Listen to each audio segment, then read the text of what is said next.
तो हरियाणा शहरी विकास प्राधिकरण के रिहायशियों और उद्योग सेक्टर में इन्हेंसमेंट की रिकैलकुलेशन के मुद्दे पर उद्यमियों और सेक्टर वासियों ने फिर मोर्चा खोल दिया है। प्रदेश के सभी जिलों में प्रदर्शन किए गए और सरकार पर अपने वादों से पलट जाने के आरोप लगे। हरियाणा शहरी विकास प्राधिकरण के रेजिडेंशियल और इंडस्ट्रियल सेक्टर्स में एनहांसमेंट के रिकैलकुलेशन का मामला पिछले 4 साल से लगातार गर्म है। कई मीटिंगें हुई, मुख्यमंत्री तक बातचीत, लेकिन हल आप तक नहीं निकला है। इस कोरोना काल में 5 महीने तो आपने इंतजार किया, आज फिर गैदरिंग हुई आपकी। मैं जो है ना सिर्फ 4 बातें इस मुख्यमंत्री से पूछना चाहता हूं, क्योंकि ये मुख्यमंत्री इस जो हुड्डा डिपार्टमेंट है इसका चेयरमैन है। इसने जो इन्हांसमेंट के नोटिस दिए थे 15 साल बाद 15% ब्याज लगा करके इन्हांसमेंट नोटिस दिए थे, जो मूल से 3 गुना ज्यादा थे, उसका विरोध हुड्डा निवासियों ने किया। उसने उस दौरान में जब संघर्ष चल रहा था, इसने 2 बार इन्हांसमेंट में छूट दी इस मुख्यमंत्री ने, एक बार 40% की और एक बार 37.5% की। लेकिन हम ये कहते रहे हमें छूट नहीं चाहिए, हमें न्याय चाहिए। एक चीज आप कह रहे थे कल जो बात मेरी हुई आपसे, आपने ये कहा जी हमारा 1100 करोड़ रुपए सरकार की तरफ निकलता है, सरकार इसलिए लिंगर ऑन करे कि सरकार को पैसे देने पड़ेंगे। ये कैसे आप कन्विंस करा सकते हैं कि 1100 करोड़ आपने सरकार से लेने हैं? हाँ जी, इसका मैं आपको यह पानीपत का जिले का ही बताता हूँ एक उदाहरण दे करके, फिर आप अंदाजा लगा लेना क्या है। पानीपत में 7 सेक्टरों में इन्हांसमेंट के नोटिस दिए थे सरकार ने, और उसमें 1400 करोड़ रुपए की इन्हांसमेंट आई थी 7 सेक्टरों में। और अब जो इन्हांसमेंट की रिकैलकुलेशन हुई है, इसमें निकल करके अब 505 करोड़ रुपए रह गए। 913 करोड़ का घपला तो सिर्फ पानीपत जिले में था।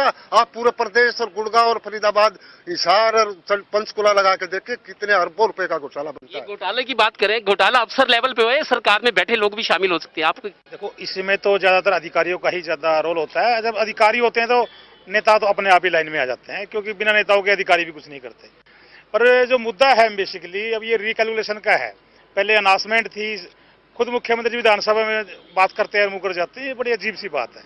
इसके बाद मुख्यमंत्री जी बोलते हैं कि भाई इजहार में जाके कि आपके उसमें डाल देंगे, जाके आपके खातों में आप जाके चेक करो, उसका भी कुछ नहीं हुआ। आप कह रहे हो ऑफिसर घुमा रहे हैं, सरकार तो चाहती है हल निकले, लेकिन अफसर घुमा रहे हैं, उनकी क्या मंशा हो सकती है इसके पीछे? अफसर ही चलाता है, सरकारें तो बदलती रहती हैं, कभी कांग्रेस आई, बीजेपी आई, कांग्रेस आई, ये अफसर ही घुमाता है।